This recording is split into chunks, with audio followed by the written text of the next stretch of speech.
안녕하세요. 안녕하세요. 안녕하세요. 날이 많이 추워졌습니다. 예. 이제 황금 같은 이 임시 공휴일에 이렇게 자리를 채워주셔서 감사하고요. 우리 시험이 보통 여름에 치잖아요. 근데 이제 가을이 왔다는 거는 어떻게 보면은 딱 1년 정도 남았다는 의미겠죠.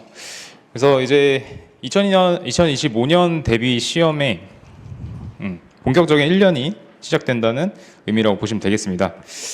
그래서 GS 연기 시작하기 전에 제가 이제 한 2차례 정도 특강을 진행을 했었는데 그 시간을 통해서 이미 저를 대충 아시는 분들도 계시겠지만 연기 강의로 이제 저를 처음 보시는 분들도 계시기 때문에 제 소개를 간단히 하겠습니다. 제 이름은 뭐 쓰면서 이대호고요. 이대호 30회 노무사입니다.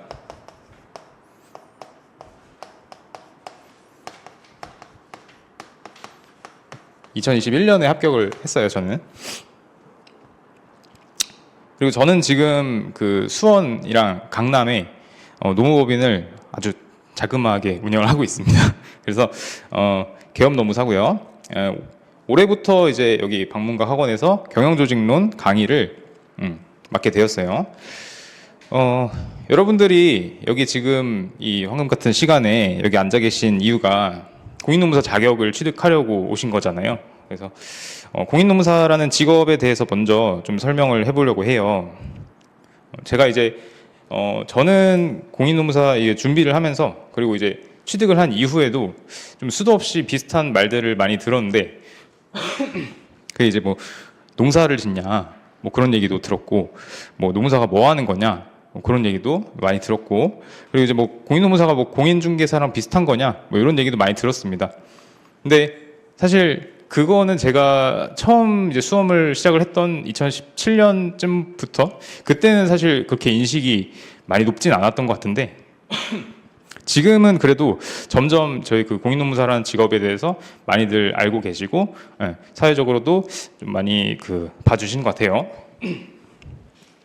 그리고 이제 뭐 앞으로 뭐 그 공인노무사를 라는 직업을 주제로 한 뭐 드라마나 뭐 이런 것도 제작에 앞서 있다고 하기 때문에 뭐 사회적으로 저희의 그 관심도는 좀 더 높아지지 않을까 저는 그렇게 생각을 합니다. 그래서 노무사라는 직업이 과연 그러면 좋은 직업이냐라고 물어봤을 때 전 좋은 것 같아요. 네, 좋은 것 같고요. 여러분들이 이제 노무사가 되시면 소위 이제 말해서 공인노무사 법이 있죠. 여기에는 저희 그 업무 영역이 이제 근거로 규정이 되어 있어요. 이제 그 안에는 이제 뭐 노동사건 대리나 뭐 사대보험 뭐 이런 업무를 수행하는 거, 뭐 이런 기타 등등 업무들이 이제 근거가 되어 있어서 저희가 보통 이렇게 현업에서 근무하는 걸 뭐 필드에서 근무한다고 하죠. 네. 그래서 뭐 필드에서 개업을 하거나 아니면은 개업 노무사랑 같이 파트너 노무사로 일을 하거나 아니면은 그냥 뭐 그 개업 노무사 소속된 근로자로서 채용 노무사로서 근로를 하거나 뭐 그렇게 진로를 선택을 하실 수도 있어요. 그리고 이제 뭐 이게 이제 첫 번째가 뭐 필드. 그리고 두 번째는 이제 기업에 취업하기 좋은 자격증인 것 같아요. 네. 여기서 이제 기업이라고 하면은 뭐 소위 말하는 대기업, 뭐 중견기업 뭐 이런 거 가릴 거 없이 그리고 공기업, 뭐 공단까지도 포함해 볼 수 있을 것 같아요. 그래서 그 이 기업들에서도 많이 저희의 그 필요성을 많이 느끼고 계셔서 내부적으로 저희를 영입을 해서 이제 인사 관리나 뭐 노무 관리 이런 측면에 저희의 약간 역할을 필요로 하시는 것 같더라고요. 그리고 이제 뭐 지자체 같은 곳에서 뭐 별정직 공무원 이런 자리로도 저희를 뽑기도 합니다. 이제 별정직 공무원은 그래도 약간 기간제이기 때문에 좀 평생 직장 뭐 이런 개념보다는 그냥 임시적으로 뭐 지자체 일이나 이런 것들을 도모해 볼 수 있다는 점에서 의미가 있는 것 같아요. 그 외에는 뭐 노동조합 뭐 이런 것들도 있는 것 같아요. 그래서 마저 적어보면 뭐 지자체 뭐 노조 이런 식으로 진로가 참 다양히 있어요. 근데 그래서 다시 말해서 이제 뭐 자격을 취득하시고 나면 취득하기만 해도 뭐 고를 수 있는 진로도 이렇게 다양하시고, 예, 그래서 적어도 먹고 사는 데는 문제는 없다라고 생각을 해주시면 될 것 같아요. 여러분들이 더 취득을 하시고 나서 열심히 하면 열심히 하는 대로 그만큼 더 대우를 받으실 수 있는 거니까 먹고 사는 데는 지장은 없는 것 같아요. 그래서 이제 노무사가 흔히 이제 문과 8대 전문직이라고 하죠. 뭐 노무사를 비롯해서 변호사, 변리사, 회계사, 세무사, 뭐 법무사, 간평사, 관세사 뭐 등등 이렇게 있는데 여기 이제 8대 전문직이라는 그 범주 안에 포함된 만큼, 그리고 약간 뭐 어떻게 보면 이런 커리어적인 메리트가 있는 만큼 참 이게 그런 메리트가 많은 만큼 시험이 어렵다고 저는 생각을 해요. 예, 그렇기 때문에 시험이 어려우니까 공부를 열심히 해 주셔야겠죠. 예, 정말 그 간절한 마음으로 열심히 해 주시면 빨리 붙으실 거라고 저는 생각을 합니다. 그래서 우리 시험이 보통 한 4,000명에서 5,000명 정도 2차 시험에 응시를 해요. 그러면은 요 중에서 한 300에서 400명 정도 2차 시험에 합격을 하더라고요. 네. 더 많기도 하지만요. 그러면은 뭐 대략 그 확률적으로 계산을 해보면 한 10%가 안 되는 거죠. 네. 제가 합격했을 때도 7%인가 8%였나 뭐 그 정도 합격률로 이제 붙게 됐는데, 그만큼 합격률 자체는 굉장히 낮아요. 근데 요거를 저희가 조금 더 분석적으로 들어가 볼 필요가 있을 것 같아요. 그래서 우리 여기 4,000명, 5,000명에 포함된 사람들을 조금 유형별로 구분을 해볼까 합니다.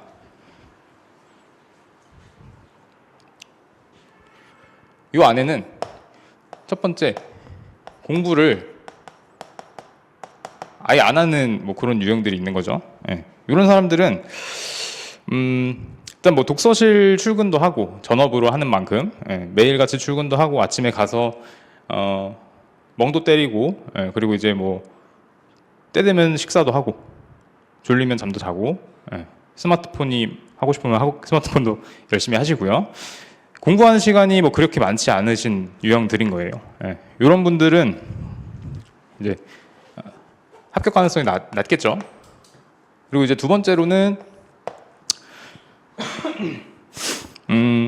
1차 시험, 저희가 이제 1차 시험이 있고 2차 시험이 있는데 1차 시험을 준비를 하고 2차 시험을 볼 때까지 대략 한 3개월 내지 4개월 정도 시간이 있습니다. 그래서 저 시간에만 이제 2차 시험을 준비를 하고 2차 시험에 응시를 하시는 뭐 그런 유형인데, 이분들도 사실 가능성으로 친다면 정말 1년 동안 2차 시험을 위해서 열심히 준비하신 분들에 비하면 그 뭐 답안의 퀄리티나 학습의 퀄리티가 굉장히 낮으시겠죠. 그래서 이런 분들은 지금은 또 1차 시험이 더 어려워졌기 때문에 1차에 좀 더 몰두를 하다가 이제 2차로 넘어가시는데, 근데 그래도 저는 동차 합격생이 나올 거라고 생각을 해요. 무조건. 거의 항상 그래 왔으니까. 그리고 이제 뭐 이분들은 이제 뭐 동차를 준비하다가 1차 시험이 끝나면 긴장이 풀려가지고 이제 공부의 끈을 약간 느슨하게 하거나 아예 놓아버리는 경우가 많으시더라고요. 그런 분들도 역시 합격의 가능성은 낮아지게 되겠죠. 그리고 이제 세 번째는 프로 세팅러라고 저는 표현을 해보겠습니다.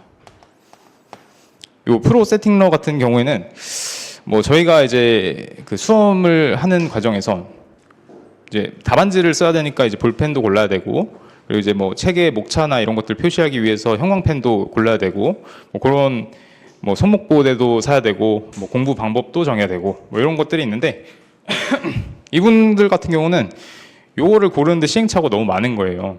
그래서 가장 베스트 세팅을 찾기 위해서 계속 서치를 하고 뭐 이것저것 비교도 해보고 뭐 이것도 사보고 저것도 사보고 다 써보고, 그리고 또 다시 돌아가서 다시 서치하고 뭐 이런 식으로 시간을 보내시는 분들이거든요.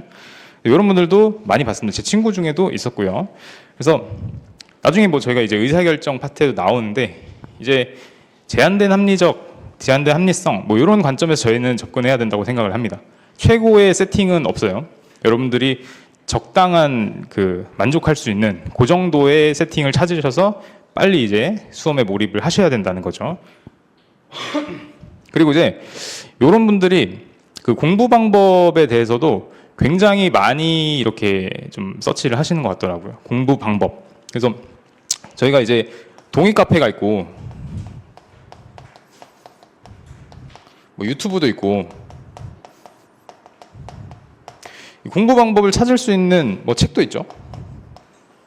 찾을 수 있는 뭐 루트나 뭐 채널은 상당히 많다고 저는 생각합니다. 워낙 뭐 이런 것들이 니즈가 많다 보니까 뭐 많이들 이렇게 컨텐츠를 내시는 것 같은데 사실 그런 뭐 유튜브 책 뭐 이런 것들 봐도 저도 많이 봤어요. 근데 뭔가 뚜렷한 저희 그 방법에 대한 그 기준을 세워주지는 않았던 것 같습니다. 예, 구체적으로 저는 그렇게 생각을 해요. 여러분들이 공부를 처음 해보시는 게 아니잖아요. 초등학교 때부터 뭐 그래도 꾸준히 계속 해오셨고, 뭐 사교육도 그렇고 뭐 이것저것 다 많이 경험을 해보셨기 때문에 웬만치는 공부하시는 방법을 아실 거예요. 근데 다만 이제 우리 이 공인노무사라는 시험 그리고 요 수험이라는 시스템에는 아무래도 낯설 수 있기 때문에 제가 생각할 때는 그냥 뭐 합격 수기 한두 개 정도는 참고를 해보시고 나만의 어떤 그 계획이나 이런 거를 짜 두셔도 충분하시다. 합격하시는 데는 큰 문제 없다. 이렇게 보시고 공부 방법은 그렇게 많이 보시는 걸 저 추천드리지 않습니다. 시간 낭비라고 저는 생각을 해요. 그래서 뭐 남들이 이제 이미 뭐 이것저것 시행착오를 겪었기 때문에 뭐 그런 것들을 이제 레퍼런스 삼아서 나만의 어떤 그 방법을 충분히 구현을 하셔도 저는 뭐 충분하다고 생각을 해요. 그리고 네 번째 유형은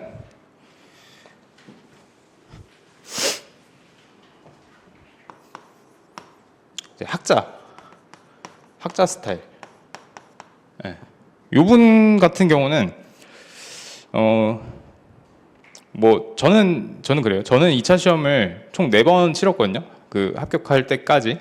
근데 4번을 치르면서 느낀 게 정말 그 똑똑한 사람 그리고 이제 야무진 사람은 시험에 나올 것만 착착착 공부를 하고 어떻게 보면 조금 얄밉게 공부를 잘 하시더라고요. 그래서 저는 그거에 비하면은 조금 뭐 미련했다면 미련할 수도 있고 약간 뭐 어딘가에 막 고립됐다거나 뭐 그런 느낌도 있었기 때문에 약간 좀 지체되지 않았나. 저는 뭐 개인적으로 그렇게 한번 잘 성찰을 해봤습니다.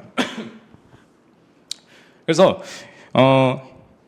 제가 다시 말씀드리는 거는 이런 분들은 이제 뭐 어떤 책의 한 부분 내가 이해가지 않는 부분을 정말 파고 팝니다. 그렇게 되면은 우리가 요 전체적인 그림을 완성을 해야 돼요. 그러면은 회독하는 과정을 통해서 처음 회독에서는 이제 뭐 스케치를 하고 그 다음 회독을 통해서 점점 디테일을 추가해 나가는 건데 요분 같은 경우는 요 하나의 디테일에만 이제 집중을 하시는 거죠. 그래서 요거에 대해서 몰입을 하다 보니까 전체 큰 그림을 놓치게 되는 그런 이제 과오를 저지르시는 분이라고 표현할 수 있겠습니다. 그래서 이해가 너무 안 간다 싶으시면 그냥 무작정 외우시는 걸 저 추천드려요. 그게 생각보다 조금 고통스럽고 좀 괴로운 방법이긴 한데 그래도 그만큼 효과적인 건 없는 것 같더라고요. 그리고 이제 마지막 유형은 부끄러워하시는 분들.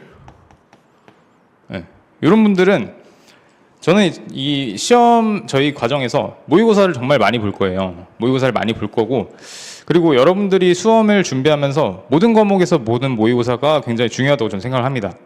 그렇기 때문에 모의고사 시험을 보시면 잘 써주시는 게 중요하죠. 그게 곧 연습이고 실제 시험을 보실 때도 나왔던 문제 아니면은 처음 보는 문제라도 내가 이걸 많이 써보고 실제 시험 답안처럼 많이 써봤기 때문에 내 손이 그래도 기억을 해서 따라하는 이런 것들이 있거든요. 그렇기 때문에 내 답안이 좀 약간 퀄리티가 좀 떨어질 것 같다. 그렇게 생각하시더라도 그래도 좀 자신을 가지고 편하게 자신 있게 써주시는 게 중요할 것 같아요. 제가 이제 저도 이제 뭐 그 공부 방법 이런 것들을 강의를 준비하면서 조금 뭐 어떻게 하면 공부를 잘할 수 있는지 뭐 이런 것들을 많이 찾아봤는데 이게 테스트를 보는 게 굉장히 장기 기억으로 저장하는 과정에서는 효과적이라고 하더라고요. 예, 그래서 여러분들이 테스트를 정말 그 실전처럼 봐주시면 그것들이 정말 기억에 오래 남아서 실제 시험에서도 비슷한 게 나왔을 때 정말 그때보다 더 잘 쓸 수 있는 그런 경험을 하실 수 있을 겁니다. 예. 저는 이제 처음에 생동차 때 경조 과목만 62점인가 받아서 고득점을 받았었어요. 근데 이제 그때 제가 항상 학원 모의고사를 볼 때는 하위 5% 정도로 정말 그 수준이 낮은 정도였거든요. 근데 그때 이제 봤던 모의고사 문제가 나왔었어요, 시험에. 근데 그때 이제 써봤을 때는 모의고사 때는 정말 부족하게 썼지만 그거를 한번 써보고 집에 가서 또 한 번 더 써보니까 실제 시험에서는 정말 더 잘 써지는 그런 경험을 했어요, 저는. 그래서 여러분들도 시험 모의고사도 실전처럼 그리고 실전에서도 모의고사처럼 잘 써주시는 게 합격 가능성을 높일 수 있는 그런 방법이라고 저는 생각을 합니다. 이렇게 그래서 제가 이렇게 5가지 유형으로 나누신 분들을 여기로 다시 돌아서 여기에서의 어떤 허수라고 전 표현을 해볼게요. 그래서 제가 이게 허수라고 표현을 했다고 해서 내 얘기하네, 내가 허수구나, 접어야겠다 이렇게 생각하지 마시고 지금 시점에서 어떻게 보면은 이제 허수를 벗어날 수 있는 절호의 찬스라고 생각을 하시면 좋을 것 같습니다. 그래서 이제 시작이니까 빨리 바로 잡으시면 돼요. 명심하세요. 그래서 아무튼 시험까지 요 유형으로 남아 계신 분들이 제가 생각했을 때는 그래도 한 80% 정도는 될 것 같아요. 제가 그러니까 4번 정도 시험을 보면서 제 점수를 파악해 봤을 때 그런 느낌이 들더라고요. 그래서 합격권에 있으신 분들이 대략 80%를 제외하면은 한 1000명 정도? 1000명 정도 남으시는 것 같더라고요. 그래서 요 분들이랑 진짜로 싸우시는 거예요, 여러분들은. 그러면은 요 중에서 요만큼이 붙으니까 원래 10%라는 합격률에서 10%도 안 됐죠. 근데 이제 40%로 증가하게 되는 거죠. 요러면 할만하잖아요. 해볼만 하죠. 저는 그래서 이렇게 생각을 해보면 여러분들도 요 안에만 들어오면, 그러니까 요런 것만 안 하면 요 안에 들어와가지고 이 사람들이랑 싸워가지고 40%만 들면 합격하실 수 있는 거예요. 그렇게 생각해 주시면 좋겠습니다. 여기 들어가기가 쉽지 않겠죠. 열심히 해주셔야 돼요. 그래서 저는 그랬어요. 2년차 때, 그러니까 수험을 하고 유예 때 2년차 때 시험 2차 시험 이틀 전에 정수리에서 원형 탈모를 발견을 했습니다. 그래서 제가 그때 경험을 했던 게 갑자기 뭔가 정수리를 딱 만졌는데 이게 원래 이렇게 머리카락이 있으면 좀 까끌까끌하고 포슬포슬 하잖아요. 근데 끈적끈적하고 약간 매끈매끈한 그런 느낌이 나더라고요. 그래서 마찰력이 이렇게 셌었나 내 눈비가 그런 걸 느껴가지고 당황스러워가지고 핸드폰으로 카메라를 이렇게 찍어봤는데 이게 무슨 플래시 터트린 것처럼 여기만 이렇게 하얗게 이렇게 나왔었어요. 그래서 스트레스를 좀 많이 받았었나 봐요, 그때. 그렇게 저는 2년차 때부터는 정말 간절하게 했었고, 물론 1년차 때도 열심히 했지만, 그래서 그때부터는 그래도 소수점으로 탈락을 했었어요. 그래서 제가 말씀드리는 거는 그렇게 열심히 해주시는 게 좋을 것 같아요. 물론 땜빵이가 만들라 이런 거 아니지만, 그래도 간절한 마음으로 하시면 합격하실 수 있다. 요 1000명 안에는 그냥 들어간다. 그래서 참고적으로는 원형 탈모 생기면 의료보험도 되고요. 그리고 이제 다시 머리도 나요. 좀 천천히지만 몇 달 정도 걸리지만 주사도 맞고 하면서 금방 자랍니다. 그래서 아무튼 저는 그렇게 했다는 거 참고해 주시면 될 것 같아요. 그래서 말씀드린 것처럼 저는 4번의 시험 중에서 첫 번째 생동차 때를 제외하고는 2번은 소수점을 떨어지고 마지막에 겨우 합격을 했어요. 어떻게 보면. 그래서 우리 정규 분포를 딱 그려보면 그릴 데가 없네.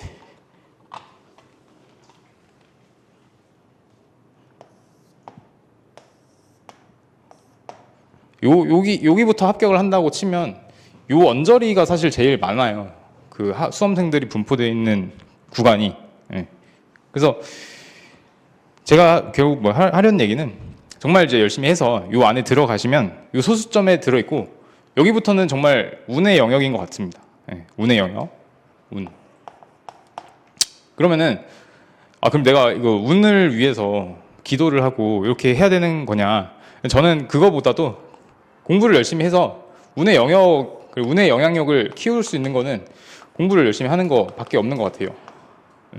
공부를 열심히 하셔가지고 내가 이제 어떻게 보면은 예상했던 거 이런 것들이 문제에 나오는 게 운이 따라준 거잖아요. 예상을 한다는 거는 그만큼 내가 다뤘던 것들이 넓었다는 거니까 그렇게 준비를 해주시면 좋을 것 같습니다.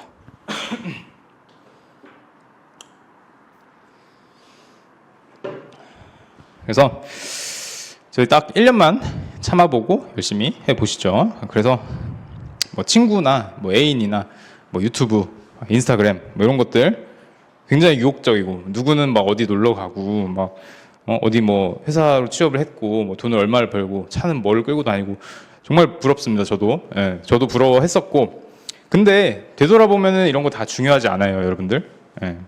여러분이 지금 1년 동안 열심히 하시는 게 뭐 나중에 멀리 봤을 때는 훨씬 더 가치 있는 시간이 되실 겁니다. 그래가지고 딱 요 1년만 우리 우선순위를 뭐 친구 뭐 이런 것들 애인 뭐 이렇게 이런 분들은 잠깐 2순위로 밀어두고 잠깐이니까 밀어두고 냉정하고 고독하게 한번 진행을 해보시면 좋을 것 같습니다. 그래서 이 정도만 오늘 자극을 좀 드리고요. 이제 OT를 좀 진행을 해볼까 해요. 강의 기획서를 같이 보실까요?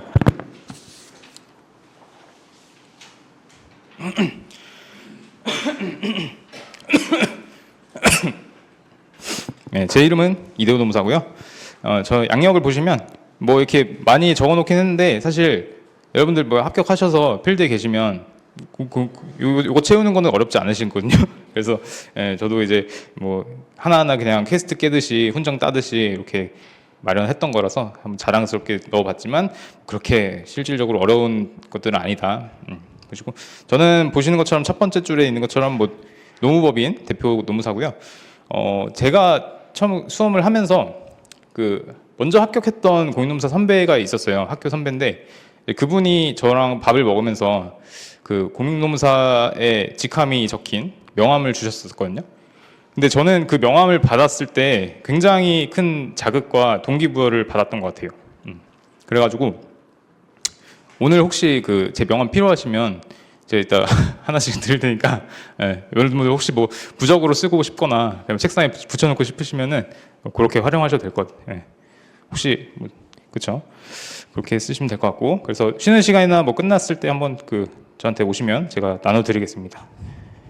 그래서 그렇게 되고 저희 교재는 이제 전에 고지를 드렸던 것처럼 조직행동연구 칠판 백기복 교수님의 저서로 진행을 할 거고 이제 조직이론과 설계 데프트 교수님의 저서로 진행을 할 겁니다. 두 권으로 진행을 하는데 처음에는 백기복 교수님 책으로 먼저 진행을 할 거라서 그것만 들고 다니시면 되고 무겁게 두 개 다 들고 다니지 않으셔도 돼요.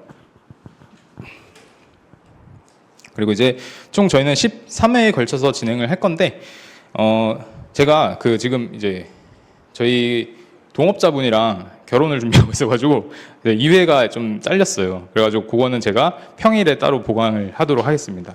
일정을 제가 협의를 해서 진행을 할 예정이에요. 그래서 여러분들 학습하시다가 경영조직론 관련해서 혹은 뭐 수험 전반적인 부분에 관련해서 궁금하신 거 있으면 여기 질문 제 이메일 주소로 넣어 주시는데 제목을 적으실 때 앞에다가 제목 머릿말에 방문각 이렇게만 적어서 메일 보내주시면 제가 저희 수험생분들을 위해서 다른 메일들 제쳐두고 제일 먼저 답변 드리도록 하겠습니다. 그래서 이제 저희 연기 강의의 목표는 경영조직론 과목의 전체적인 틀과 각 이론들 관련된 실제 기업이나 조직의 사례 교수저의 설명 소개된 뭐 이런 사례들을 통해서 이해를 하는 시기입니다. 그래서 아까 제가 그림 그린 것처럼 저희는 그 1년의 과정을 통해서 전체적인 그림을 스케치를 먼저 그리고 하나의 디테일을 추가해 나가는 과정을 거칠 거예요. 그래서 처음에 이제 연기 때 어떻게 보면은 경영학적인 뭐 사고, 감각 뭐 이런 것들 깨워가지고 본격적으로 1기, 3기를 거쳐서는 암기를 위한 1기, 3기에는 이제 암기만 하시는 거예요. 암기를 위한 시동을 거는 그런 단계라고 보시면 됩니다. 그래서 우리 시험의 합격을 위해서는 뭐 여기는 이제 무작정 암기보다 이해를 기반으로 한 효율적인 암기가 중요하다라고 이제 했는데, 그러니까 다시 읽어보면은 암기보다 이해를 기반으로 한 결국에는 효율적인 암기가 중요하다는 거예요. 암기를 잘 하셔야 돼요, 여러분들. 네. 그래서 암기가 중요하다. 그래서 이제 뭐 경영조직론, 이제 그 경영조직론이라는 하나의 전체적인 지도에서 결과적으로 우리 실제 시험에서 출제된 문제가 묻는 그런 그 쟁점, 지점을 정확하게 찾아낼 수 있도록 여러분들이 지도를 잘 찾을 수 있도록 지도를 익히는 것이 바로 연기 과정의 핵심이라고 보시면 되겠습니다. 그래서 이제 강의 계획은 이제 교수저 내용을 통해서 전체적인 틀을 이해할 거고요. 교수저 내용에 약간 부족하거나 조금 더 제 보충했으면 하는 내용들은 그 보충 자료로 제가 나눠 드릴 거라서 오늘처럼 보충 자료로 더 추가적인 학습을 진행을 할 거고, 1기 때부터는 제가 이제 정리한 강사저로 수업을 진행을 할 거예요. 그래서 그 강사저에는 요 이제 저희가 연기 때 진행했던 백기복 교수님 책이랑 데프트 교수님 책, 요거를 기반으로 이제 목차 구성이나 내용 구성은 이루어질 건데, 강사저에는 제가 이제 복충 학습 자료로 드렸던 뭐 그런 내용들까지도 보완을 해서 어떻게 보면 단권화를 그냥 바로 할 수 있게끔 그렇게 자료를 정리하려고 계획 중에 있습니다. 그래서 연기 때는 저희가 한 마지막에 2회 정도,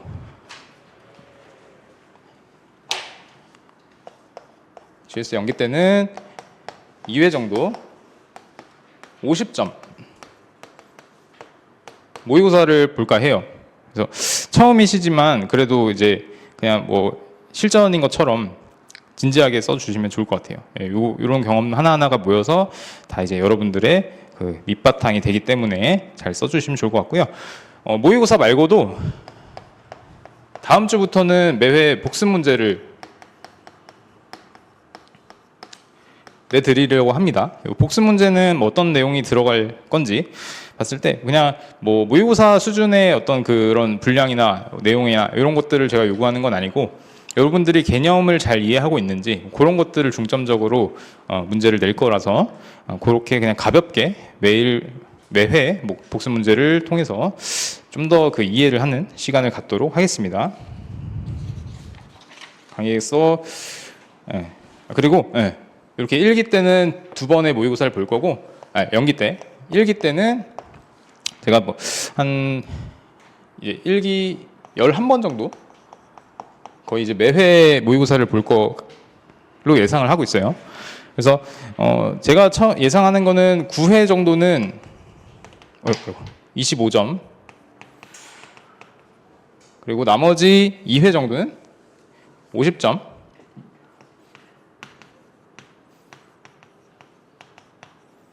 시험으로 보려고 합니다. 그리고 이제 2기 때는 이때는 이제 9회 정도, 총 9회 모의고사를 볼 건데, 여기서는 7회는 50점, 나머지 2회는 100점 다 풀어보는 걸로 할게요. 그리고 마지막 3기 들어와서는 6회를 할 건데 총 6회 다 100점 짜리 모의고사를 진행을 할 겁니다. 그래서 보통 이제 저희가 그 수험 씬에서 이제 강사의 어떤 그 적중률을 논할 때 기준이 되는 게 요 기수거든요. 2기, 3기 요때 보는 요 모의고사들이 왠지 좀 출제가 유력한 쟁점들이 것 같다, 그런 것들을 요때 내기 때문에 여러분들이 정말 내가 시험 직전에 정말 그 시간이 없다, 준비가 너무 안 됐다 그러면은 요것만 볼 수도 있는데 뭐 그렇게 하시면 위험하긴 해요. 그래서 정말 그 에멀전시 상황에서만 그렇게 참고하시면 좋을 것 같아요.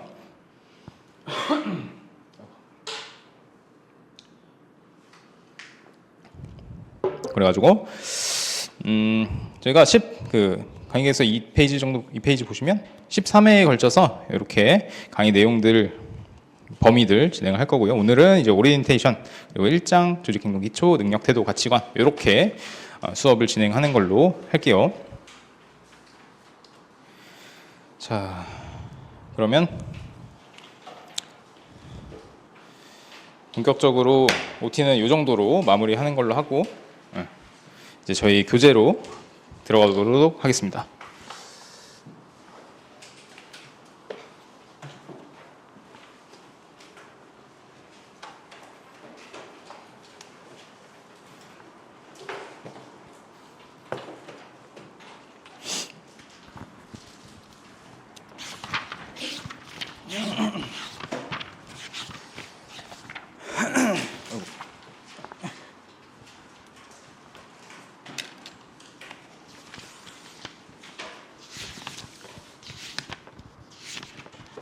저희 맨 앞에 차례부터 같이 볼게요. 차례부터 보시면 일단 전체적인 흐름, 조직 행동론이거든요. 조직 행동론은 경영 조직론 안에서도 조금 미시적인 파트입니다. 그래서 미시적인 파트라서 경영 조직론이 조직 행동과 조직 구조 및 설계 이렇게 나눌 수 있는데 지금 저희가 백기복 교수님 책으로 하는 파트가 바로 요 파트가 되는 거예요. 여기가 조금 조직 행동 안에서 조직에 포함되어 있는 하나하나의 집단들과 그다음에 여기 안에 포함되어 있는 우리 쫄라맨들, 개인들, 요거 각 차원에서의 어떤 그 행동들, 그것의 원인이 무엇인지 이런 것들을 학습하는 때라서 개요를 같이 보시면 조직 행동의 기초에 대해서 볼 거고, 그리고 요 쫄라맨들의 영향을 주는 변수인 능력, 태도, 가치관, 성격, 감정, 지각 이런 것들도 있고, 그리고 동기부여가 어떻게 보면은 개인 차원에서는 그래도 좀 비중 있는 파트라고 보시면 되겠습니다. 그리고 이제 학습과 스트레스 이런 것들도 있고, 다른 교재에서는 신뢰, 정의 이런 내용도 다루고 있기 때문에 요거는 제가 보충학습 자료로 나중에 학습과 스트레스 끝나는 시기쯤에 저희가 제공을 하도록 하겠습니다. 그래서 개인 차원은 그렇게 되고, 집단 차원 연구에서는 이제 집단과 팀은 사실 좀 비슷한 개념이긴 한데, 팀이 보다 조금 현대적인 개념인 거예요. 현대적인 어떤 그 작업 집단 시너지를 창출한다 이런 특징이 있는 그런 팀, 그게 있고, 커뮤니케이션, 의사소통이죠. 의사소통, 그리고 이제 권력과 정치, 집단 안에서 권력이 누구에게 있고, 그리고 권력이 왜 생기고, 그리고 조직 정치는 왜 생기고 이런 것들을 탐구해 보는 시간을 가질 거고요.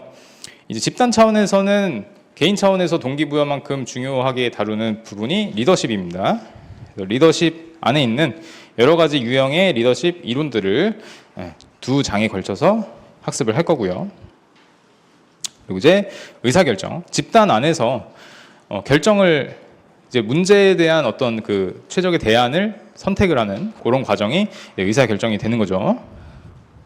그리고 넘어서 이제 집단 안에서 발생할 수 있는 현상인 갈등, 그리고 이제 이런 갈등들을 해결하는 방법 중 하나인 협상, 이런 거에 대해서도 탐구를 하는 시간을 거쳐서 조직 차원으로 넘어가면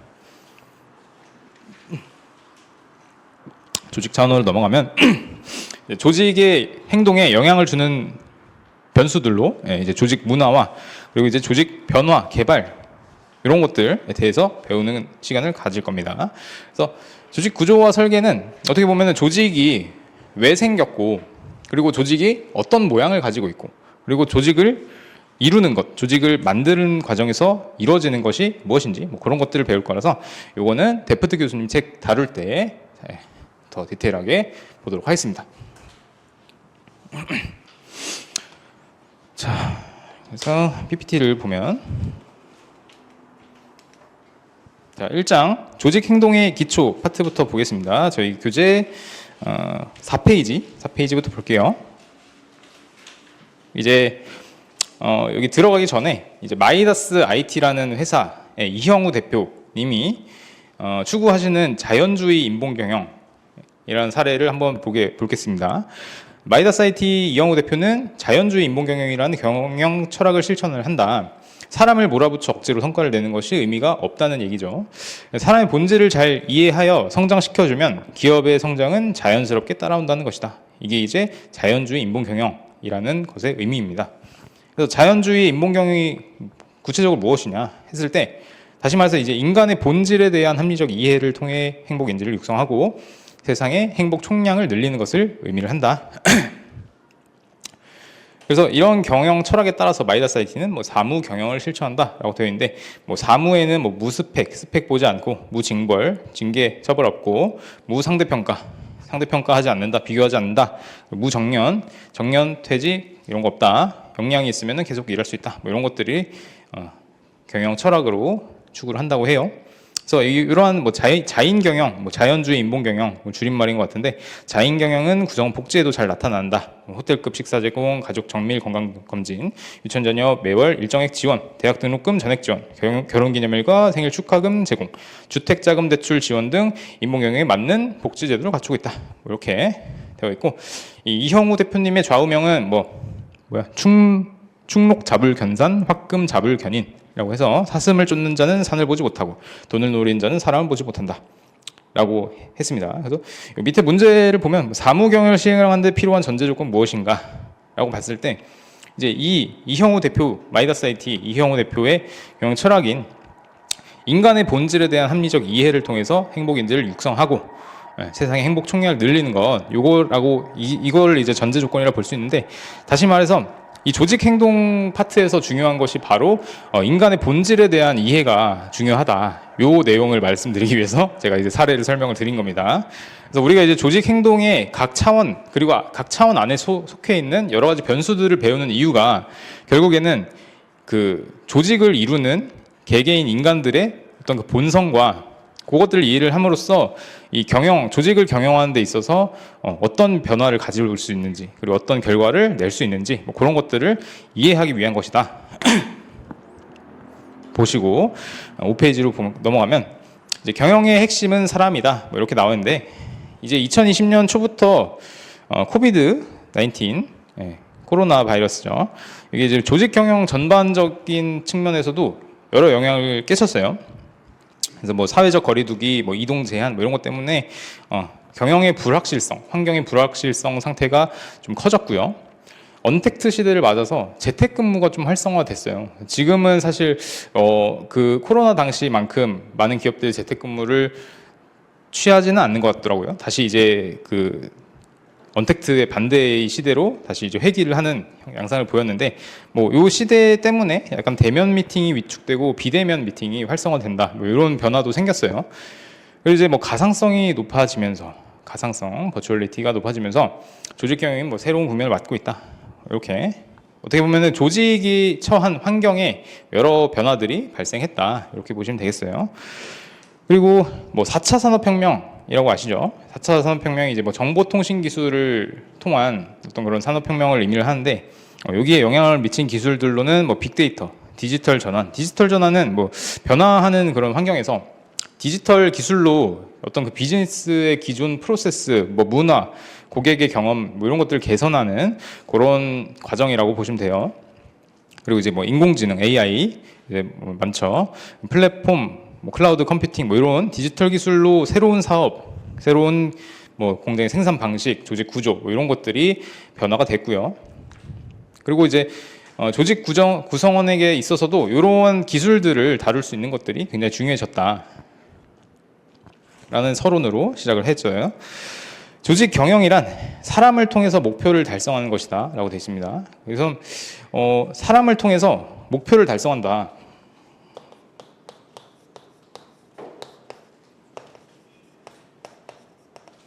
이 목표는 조직의 입장에서 조직 효과성,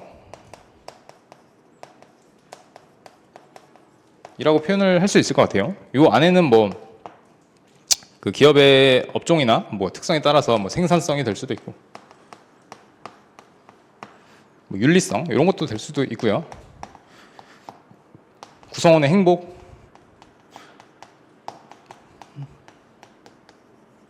등등등 뭐 이런 것들이 조직 효과성, 그 조직의 어떤 그 목표다, 해당할 수 있다.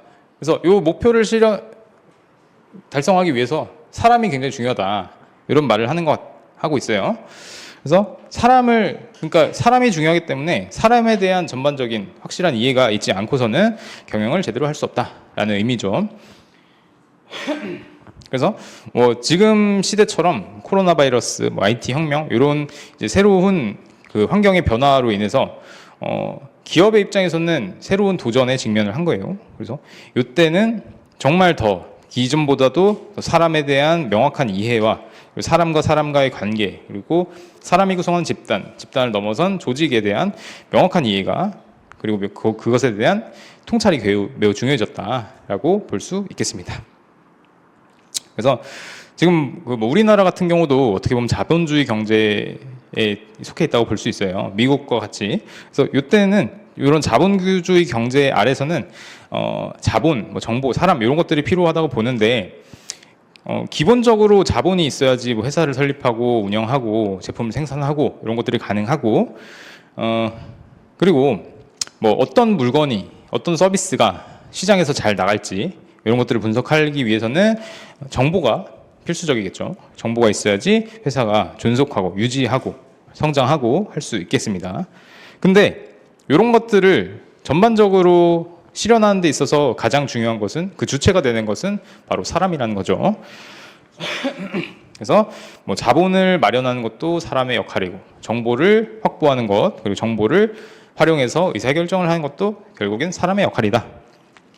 경영에 있어서 결국엔 사람이 가장 기본이 되고 가장 중요하다라고 볼 수 있겠습니다. 넘어가세요. 6페이지로 넘어가서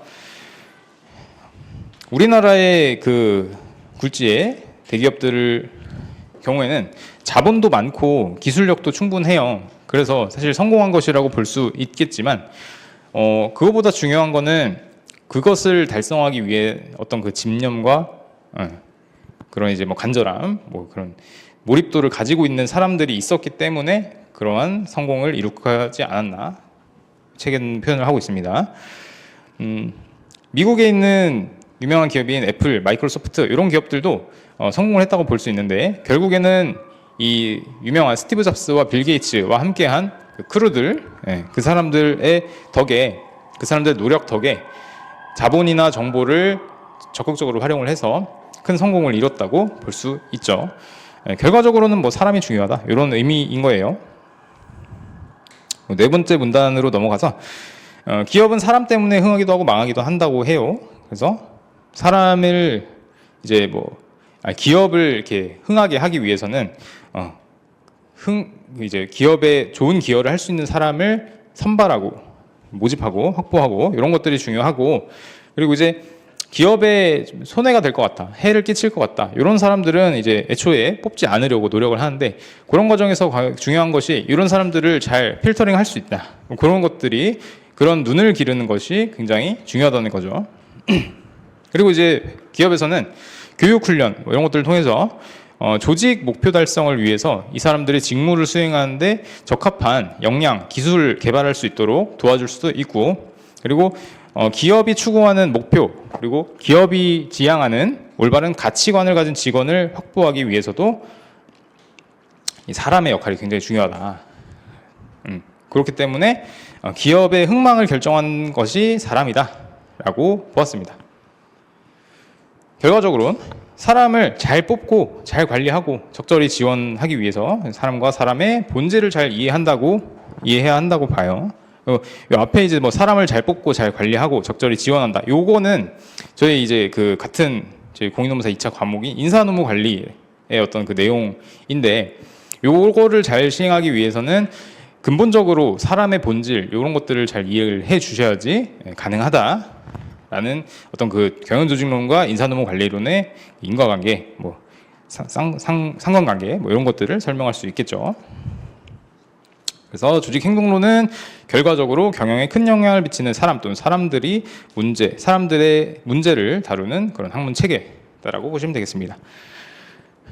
그래서 사람들은 조직 생활을 통해서 필요한 것을 얻는다고 해요. 기업에 근무한 조직원들도 조직 생활을 통해서 이제 경제적 안정을 얻고 임금을 받기 때문에 경제적 안정을 얻고 동료, 부하, 상사와 원활한 인간관계를 형성함으로써 그들의 어떤 그 단순한 경제적 욕구뿐만 아니라 사회적인 욕구도 충족을 할 수 있다는 거고, 이와 더불어서 직무를 수행하는 과정에서 개인의 어떤 그 성취감, 성장 이런 것들을 얻을 수도 있으며 조직 생활을 하면서 전반적으로 본인이 만족을 하고 직무 만족, 뭐 조직 몰입 이런 것들을 느끼고 행복감을 느낄 수도 있다. 예, 조직 생활을 통해서 이런 것들을 얻을 수 있다라는 점 참고하시고 넘어가겠습니다. 넘어가기 전에 PPT 보시면 PPT부터 보면 이제 조직이란 이제 사회적 존재로서 어떤 그 목적성을 가지고 있고 어떤 특정한 의도에 의해 행동들이 구조화되고 조정되며 외부 환경과 긴밀한 연결성을 가지고 있다. 조직의 개념부터 같이 다시 보시면 사회적 존재예요. 여러 인간들이 모여서 어떤 하나의 사회를 구성하는 거죠. 그리고 이제 목적성을 가지고 있다. 조직이 추구하는 어떤 그 꼴이 있는 거예요. 골이 있다. 그리고 어떤 특정한 의도에 의해서 행동들이 구조화되고 조직에 포함된 개인들은 조금 일관적인 구조적인 그런 행동 양식들을 보여주고 있고 외부 환경과 긴밀한 연결성을 가지고 있다라는 점에서 이제 오픈 시스템 개방 체계 하에서 단순히 그 조직이 처한 그 내부적인 요인뿐만 아니라 조직이 처한 그 외부 상황, 환경의 영향을 받고 있다. 그런 것이 이제 바로 조직이다라고 보시면 되겠습니다. 그래서 조직 행동론의 세 차원, 다시 책으로 넘어올게요. 세 차원 8페이지 보시면 조직 행동론은 조직원들과 관련해서 개인 차원, 집단 차원, 조직 차원에서 발생하는 다양한 현상들을 이제 다루는 학문 체계이다라고 되어 있습니다. 이제 뭐 여기서는 이제 프로야구 축구팀 뭐 이런 것들을 예로 들었어요. 그래서 저희도 한번 예를 들어보면 여러분들 손흥민 선수 아시죠? 손흥민 선수 축구 선수. 손흥민 선수는 하나의 개인이에요. 그리고 이 손흥민 선수가 속한 그 영국의 축구팀 토트넘 하스퍼라는 축구팀은 하나의 집단. 아니다. 네. 요 토트넘 하스퍼의 뭐 1군 팀은 집단이라고 표현을 하겠습니다. 그리고 요 토트넘 하스퍼를 운영하는 구단이 있어요. 구단을 하나의 조직이라고 보겠습니다.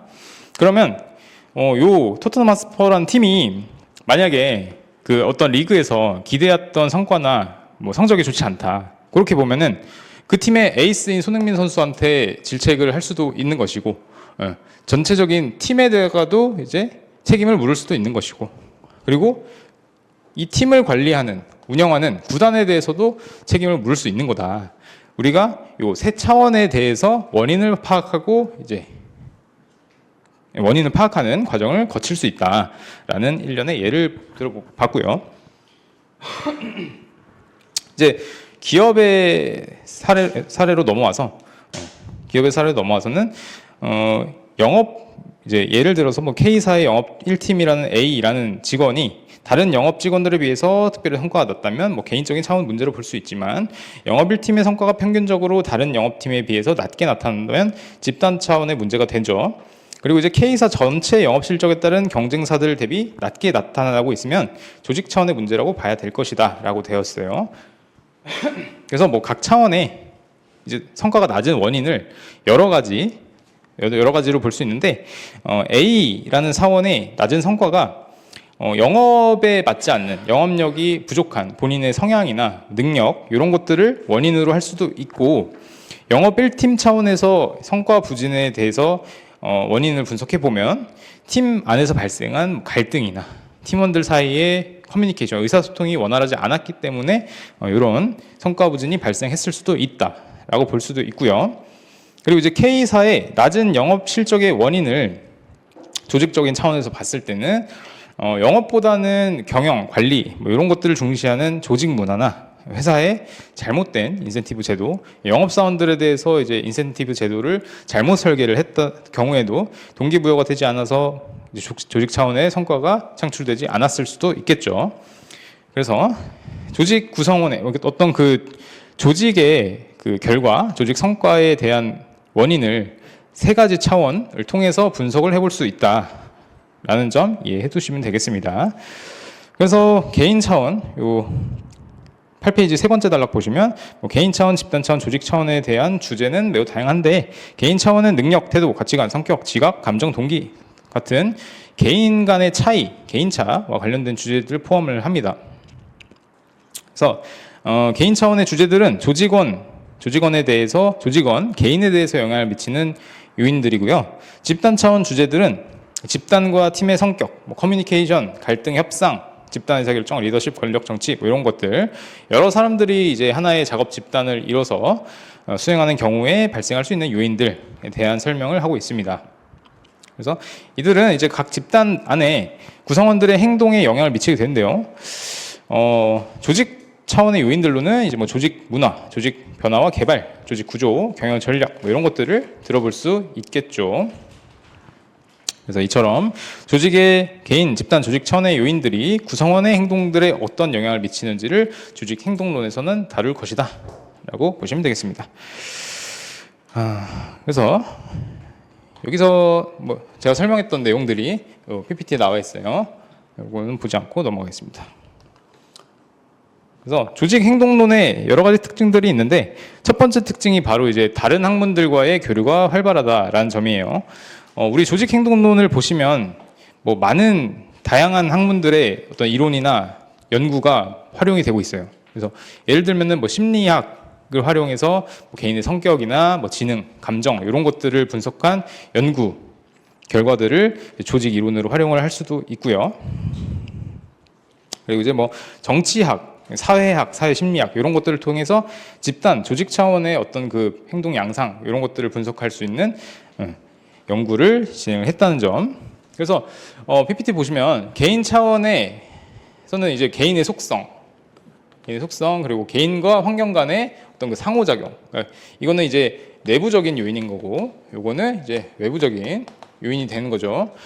개인의 어떤 그 내외부적인 요인 간의 상호작용 그런 것들에 대해서 연구를 한 건데, 요거는 이제 심리학으로부터 영향을 많이 받았어요.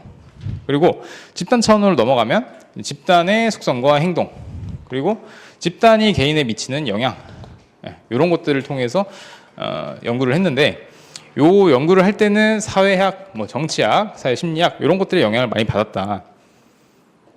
마지막으로 조직 차원의 경우에는 조직 문화, 조직 구조, 조직 변화 이런 것들을 연구하기 위해서 인류학, 사회학 이런 것들의 영향을 많이 받았다라는 점, 특징이 있다는 점 확인해 두시고요.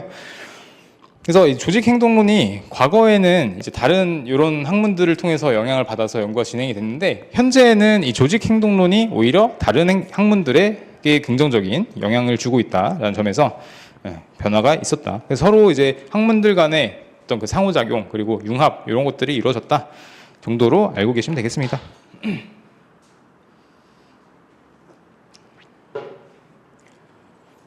그리고 이제 11페이지 두 번째 이 조직 행동론의 특징으로는 상황에 따라서 효과가 달라진다라는 점인데, 이제 책에는 뉴턴의 사례가 나오죠. 뉴턴의 이제 만류인력 법칙에는 예외가 없다. 사과를 땅으로 떨어뜨리면 무게가 있는 사과는 예외 없이 중력에 이끌어지죠. 저희 사람도 마찬가지로 그렇기 때문에 땅 위에 서 있는 것이고, 그래서 요런 이제 어떤 자연적인 현상에 대해서는 예외라고 볼 수 있는 것들이 없지만, 인간의 어떤 그 본질 이런 것들을 다루는 이론이나 학문에서는 상황이나 그 대상이 처한 그런 환경 이런 것들에 따라서 그 결과물이 달라진다라는 것으로 보았어요. 그래서 여기 예로 나와 있는 게 능력 있는 사람이 성과를 더 낸다. 그러니까 능력이 적어보면 능력 있는 사람이 성과를 잘 낸다. 이런 원칙이 있다고 해요. 근데 능력 있는 사람이 열심히 안 하면 과연 성과가 잘 날까요? 네. 그렇진 않다고 봅니다. 그렇기 때문에 이제 능력 있는 사람이 성과를 잘 낸다. 요 이제 대원칙은 성립하지 않는 것이 되는 거죠. 네. 그러면 능력 있는 사람이 성과를 열심히 할 때 이제 성과가 더 높아진다. 이렇게 되기 때문에 요 열심히 하는 것이 바로 어떤 그 상황론적 상황 요인이 된다. 어떻게 보면 태도 측면에서 그 영향 요인이 되는 거죠. 그래서 여기서는 능력 있는 사람이 성과를 잘 낸다라기보다는 능력이 있으면서 열심히 하는 사람 가장 바람직하다고 봤고요. 능력은 떨어지지만 열심히 하는 사람이 그 다음으로 성과가 잘 난다고 봤고, 그 다음 능력이 좋지만 열심히 하지 않는 사람, 그 다음 능력도 없고 열심히 하지도 않는 사람이 최악이다. 이 순서대로 이렇게 예를 들고 있어요. 조절 변수 딱 이렇게 보시고 넘어가시면, 그래서 이렇게 이론들 중에는 이런 상황, 열심이라는 상황에 따라서 효과가 달라진다. 이런 것들을 이제 구체적으로 설명하는 것이 바로 이제 상황이론이라고 해요. 그래서 상황에 따른 효과 차이를 좀 더 구체적으로 제시하고 있지 않으니라고 할지라도 대부분 경우 그러니까 상황에 따라 효과가 차이가 나리라는 가정을 하고 있다. 그러니까 뭐 딱 그 상황이 어떤 그 효과 차이를 구체적으로 얼마나 수치적으로 얼마나 나타내는지는 뭐 검증하기는 어렵겠지만 기본적으로는 상황에 따라서 효과는 달라질 수 있다. 이 정도의 이제 가정은 달라지지 않는다. 절대 진리처럼 보편적으로 볼 수 있다라고 되어 있습니다. 그래서 상황이론은 뭐 이렇게 PPT 보시면 각 조직에 처한 상황에 따라 특정 변수 효과가 달라지는 양상을 설명한 이론 정도로 이해하시면 되겠습니다. 다음은 이제 세 번째 조직 행동론의 특징으로는 시스템 관점이 있어요. PPT부터 보시면 시스템이란 뭐 사람의 몸처럼 여러 기능을 서로 유기적으로 연결되어 전체를 이루는 것, 조직 행동을 이해하는 과정에서 다른 요인들과의 관계를 필수적으로 고려를 해야 된다. 또한 시스템과 시스템을 둘러싼 환경과의 관계도 고려를 할 필요가 있다. 다시 보면은 이제 뭐 시스템을 둘러싼 환경, 외부 요인, 그리고 시스템 안에 있는 시스템 자체, 그거에 대한 이제 관계를 고려를 해야 된다. 그게 이제 바로 시스템 관점이다라는 건데, 책에는 이제 이 사람의 몸을 예시로 들었죠. 그래서 사람 몸은 이제 뭐 심장, 위장, 간장, 신장, 대장, 뭐 소장, 폐, 뭐 이렇게 파트들로 이루어져 있고, 뭐 신경, 혈관으로 연결돼서 하나의 전체를 이루고 있는데, 조직도 마찬가지라는 거예요. 사람, 직무, 구조, 전략, 제도, 자금, 영업 뭐 이런 파트들로, 그리고 이제 그것들이 이제 정보와 소통을 통해서 연결이 돼서 하나의 전체를 이룬다라고 봤습니다. 조직도 인체와 마찬가지로 하나의 시스템에 속한다. 그래서 시스템 관점은 조직 행동을 학습할 때 뭐 중요시 된다고 봅니다. 사람의 문제를 다른 요인들과의 관계를 고려하지 않고 독립적 문제로 국한시켜 이해해서는 안 되고 그럴 수도 없는 거죠. 사람의 어떤 그 문제에 대해서 영향을 주는 것들이 이제 뭐 과업, 구조, 전략, 최고 경영자, 직속 상사, 동료, 학업자, 조직 역사 뭐 이런 것들이 있는 거예요. 그래서 저희가 이게 조직을 이루고 있는 것들이 태스크, 과업, 그리고 뭐 구조, 그리고 전략 이런 이제 주어진 것들이 있는 반면에, 그리고 요 하나의 개인이 과 연결된 뭐 상사, 동료, 부하 직원 같은 뭐 인간관계적인 측면에서도 그 요인을 파악할 수 있는 것이고, 뭐 조직의 역사, 문화 뭐 이런 요인들 역시 사람의 행동을 이해하고 이제 관찰하는 뭐 통찰하는 과정에서 고려돼야 하는 요인들이다라는 의미였습니다. 그래서 이런 것들뿐만 아니라 이제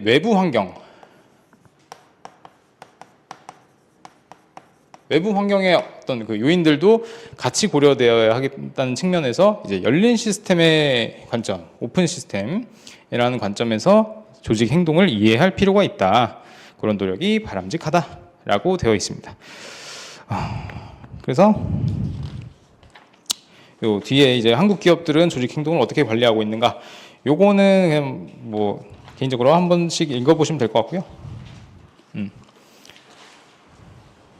쉬었다가 저희는 이제 조직 행동의 개인적인 차원 파트로 넘어가도록 하겠습니다. 10분 쉬었다 갈게요.